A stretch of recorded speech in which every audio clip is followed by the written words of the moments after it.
welcome back to the Nakir Bradshaw YouTube channel. In this video, I am recapping episode 9 of I May Destroy You. This episode is called Social Media is a Great Way to Connect, which I think is a really appropriate title. I think they've done a great job of naming all of these episodes as they're very reflective of what's going to be explored.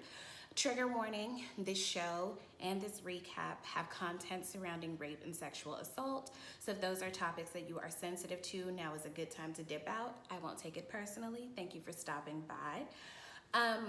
I know that I say this about all of these episodes, but this one really got relatable content. I'll say that. Very relatable content surrounding the aftermath of sexual assault or emotional trauma as a whole and the victimhood that you experience afterwards. And I think it explores the difference between being a victim and internalizing the victimhood such that you really are navigating the world expecting the worst.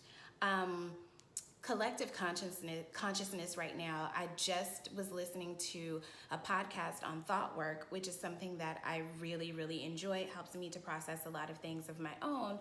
And the podcast is hosted by a white woman. She had a black woman come on to talk about racism and thought work and the fact that no, racism isn't just this like abstract thing that we can kind of think away. It does exist and it does have real implications, but do you want to walk around living your whole life with in constant fear or anticipation that something terrible is going to happen to you? And as a black person, that's something that we really have to assess, especially being a black woman, where we navigate the world not only with a certain knowledge that bad things can happen to us as black people, but also as women. And that's just a reality. But do you want to live your whole life carrying that fear? And that's something that I think this episode did a great job of exploring. So it looks like Arabella is actually spiraling as a result of her sexual assault, as a result of the fact that the case has been closed, and then she was assaulted a second time after the first one, and she's broke, and she did this international pop-up on her Italian boyfriend. We still don't really, that man was very ambivalent about how he felt about that relationship, and he pulled a whole gun on her. Like, she's experiencing emotional trauma after emotional trauma, and it's snowballing because she has not really faced a whole lot of it. I think this entire series, we've watched her do the surface level work of getting in therapy, attending group sessions, talking through things. And I can tell you, as a person who's been in therapy for a little over 3 years, that's not enough. I experienced a really deeply emotional, traumatizing event maybe my second year into therapy, and it wasn't until that situation happened that I feel like it kind of broke me emotionally and internally. That was something that actually opened me up to really digging through the root of some of the stuff that I had been working through on the surface. So we'll get to that in a little bit. So this episode, Arabella, she's really leaning into social media. Two things about that. Social media has a profound effect on our emotional stability, on our brains chemically. When you get a like or a positive comment or something like that on an Instagram photo, for instance, it releases dopamine. That it's like a feel-good hormone kind of thing, but it's very short-lived. And so you're in a loop of, and it creates an addiction that you keep needing that because it feels good. And before you know it, you are always on your phone because you want that dopamine release. You want to feel good.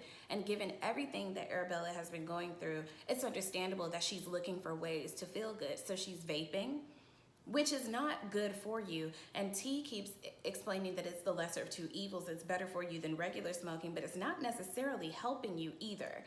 So she's addicted to this vape, which we keep seeing that come up over and over again in this episode, that this vape pen keeps going out. And I think that that's indicative of her stability. That vape pen signifies her energy and her ability to cope and to move through. It's giving out. She can't even recharge it at a certain point. Like, we're done. And I think also she's creating this dialogue about how white men are terrible, the world is terrible, everywhere you go there's a threat. And she's getting all this positive feedback from people who were initially saying, oh my God, thank you for what you're doing, thank you for this conversation, I hate white men too, we need to dox our rapists, and all these things like that. Sometimes it's easier to take on other people's pain than to actually confront or face our own. You might notice that people who, have you ever seen people who like really dive headfirst into charity work, but they're really emotionally unstable? Because sometimes it's easier in their mind. They feel like, if I had that problem, I can handle that better than my own problem. And they're shoving stuff under the bed, metaphorically, which we saw later. It's sweeping things under the rug, shoving things under the bed, turning your back on like your own things. And when you don't face your shit, it manifests itself in some really profound ways, which is what we saw in her interaction with Kwame and T when they were doing the paint and sip or whatever. And she's literally documenting everything for social media, even up until, going to the doctor for this brain scan and calling the doctor to task about his racial bias with regard to reporting things. Not that what she's saying isn't true. You have every right to want to be properly identified from a racial perspective or any identity. Everyone wants to be referred to as what they are, right? But the way in which she's going about it, you can clearly tell that there's something else going on. I love that her therapist later in the episode says that everything and nothing is normal. So I think that when it comes to working through trauma, that means that there's a neutrality there. You're just figuring things out. Some shit's gonna make sense and some shit isn't, but in the grand scheme of your healing process, everything will make sense once you get to the other side of it, if you get there. So it doesn't really make sense for a person to be getting a brain scan and being told that they have high blood pressure and they tap out to record that right in the moment to share it with social media. That is not the behavior of a person who, from my perspective, I'm not a therapist, but that's not the behavior of a person who's emotionally stable. And I think T is even catching on to the fact that, like, girl, something isn't right, but T is also enabling her because I think T is still trying to assuage her own guilt about what happened to Arabella by giving, when she gave Simon permission to leave Arabella. So she has this confrontation with Kwame where she realizes that Kwame did not disclose to this white woman that he was gay. And she really lays in on him and starts to question his victimhood, which is really screwed up because Kwame is still a victim of an assault that he didn't even get to report. And I don't think I mentioned this in the previous video, but it seemed like he really didn't even want to go through with sex with that woman, but she kind of coerced him. So because we were there, so to speak, we can see that, yes, he should have disclosed that, but there was a lot going on between him being okay being called nigga, but not being okay with the F word. There was a lot of confusion going on in there. And Terry tried to step in and say, well, I think that he was confused. He made a mistake. And Arabella's not letting up. She's laying in on him, holding him accountable, because that's what we're supposed to do to people, especially in this day and age. People who are, racist, rapists, predators of any kind, hold them accountable, hold them accountable, hold them accountable. And this conversation that she was having with him, I felt like, and this is something that I felt about maybe since the Me Too movement really gained popularity. How much leeway can we give to people who genuinely don't know any better? And does that make you an apologist? Does it make you an apologist to say, well, we've all been socialized to accept certain behavior from certain people, that even people who have been victims of sexual assault don't realize that they've been victims of sexual assault because the way that men are the way that people, but we're going to say men, are socialized to pursue women is in a predatory fashion. So aren't we all coming to terms with learning a lot about the way that we've just been taught that the world works? How much leeway are we allowed to give people? And and I've always been nervous about saying that because I don't want to come off as an apologist. But what I do know is that we've all been taught some wrong shit. And in the process of us being taught some wrong shit, we have hurt other people because we didn't know any better. And that doesn't mean that that hurt goes away or that that hurt isn't real or that the trauma that we cause people doesn't matter. But what I do think that this scene does is show us that we are all capable of hurting other people, even if we don't intend to, even if we ourselves are hurting, even if we ourselves are victims of things. We are all capable of being shitty people towards other people. And the best thing that you can do is to face your own shit so that you aren't that to someone else. That's what this episode was about for Arabella. She has an emergency therapy session, which I absolutely love. I've had to have several with my therapist, which I'm very grateful for. And the therapist explains to her, we have, with the diagram that she drew, we have the way that we perceive ourselves, the way that we want to be perceived by the world. And then we have this line, and on the other side of that line are the hard feelings.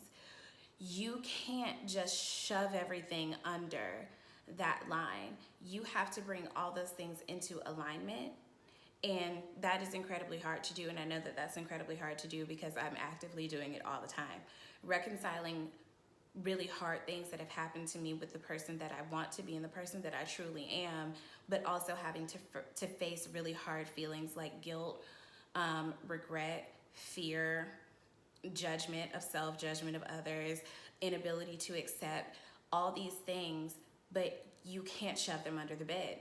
And Arabella gets home and realizes, that her rape kit, she just shoved it under the bed. And metaphorically speaking, I think that's kind of what she's been doing this whole time, is shoving things under the bed, not really facing them because it's hard. I get it. And it's manifesting itself in all these really strange ways and all these interactions.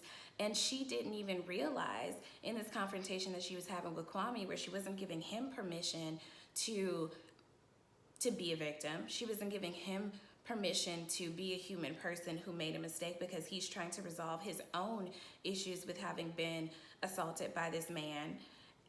He wasn't given any grace, and she didn't even consider that she put him in a compromising position when she locked him in the room with a stranger. It's easy for us to be like, well, I'm the victim here, so I couldn't possibly. No, we're all capable of screwing up. Every one of us. Life is very hard for everybody. Life is harder for some people than others, but life is not easy. And if you are not facing the ways in which life has been hard on you, you are actively being hard on someone else. I promise you. People, a lot of times, because I'm a huge advocate for actually getting mental health services where it's available, I understand that I say that as a privileged person who has health insurance and who's able to see a therapist as many times as I need to within reason. But people will ask me, how do you know that you need therapy? And my response has lately, especially per this episode, is have you lived your whole life never enduring any trauma? And if the answer is no, then you need to be in therapy, because I promise you there is something that you probably have not addressed about yourself, about your past, about your present, about anything that's happened to you that in some way is manifesting in you giving people in your life absolute hell. I promise you. You may not need to be in therapy every single week. You may not need to be in therapy every month, but at some point you should speak to somebody about the things that are buried under your bed. So I appreciate that she goes and looks for her rape kit to pull it out, to pull at the thread, to get under all that stuff. And I really want to know what her roommate Ben represents, because he's kind of just there, but I think that he serves some purpose that I can't put my finger on. But when she finds evidence of her abortion, And she says, wow, I did this and I completely forgot about it. And he's like, well, are you questioning whether or not you did the right thing? And she's like, no. And he says, you know, sometimes the right thing is really hard. Sometimes what makes sense, or sometimes the thing that we need to do is actually really painful, or something to that extent. And she has that kind of out-of-body experience where she starts telling herself the very things that she was telling Kwame, and it's like things are starting to kind of come together, where she's like, okay, I have some things that I need to fix. I have some things that I need to work through. Unfortunately, you know, T and Kwame come to check on her. She apologizes and, you know, has the conversation with Kwame, who is her best friend, and y'all know Kwame is my favorite. I really thought that this episode was very powerful in helping her to see that, like, even though you have endured some really hard things, you are also capable of not being a perfect person. And when we internalize our victimhood and, you know, you have a hammer so everything suddenly looks like a nail, you aren't really helping as much as you think that you are. And I'm happy that she came to that realization, but it looks like at the end of the episode, she actually went back to the scene of her assault. I don't know if that's a good or a bad thing, because like I said, I'm not a mental health professional. Maybe it's going to be cathartic for her. Maybe she's going to try to investigate her own rape and see if she can, express some sort of control over it in that manner. I think this may actually be the penultimate episode. I think next episode is going to be the last episode of the season. I'm not completely sure about that, but I will say that I appreciated them really laying everything out, because this entire season, Arabella has really just been doing surface level work. And now it looks like she's getting to the nitty gritty of what it really means to heal from something. So I'm really happy about it. I'm really happy that she has an available therapist. I'm happy that her therapist is a Black woman. So yeah, this episode gave me a lot to think about, and I hope it gave all of us who are watching a lot to think about, that just because bad things have happened to you, it does not give you license to be a terrible person to other people. It always kind of goes back to the story that we tell ourselves. So if you're a person who has trust issues, you might constantly be telling people the story that, oh, well, you know, my dad abandoned us, so ever since then, I just really haven't trusted people.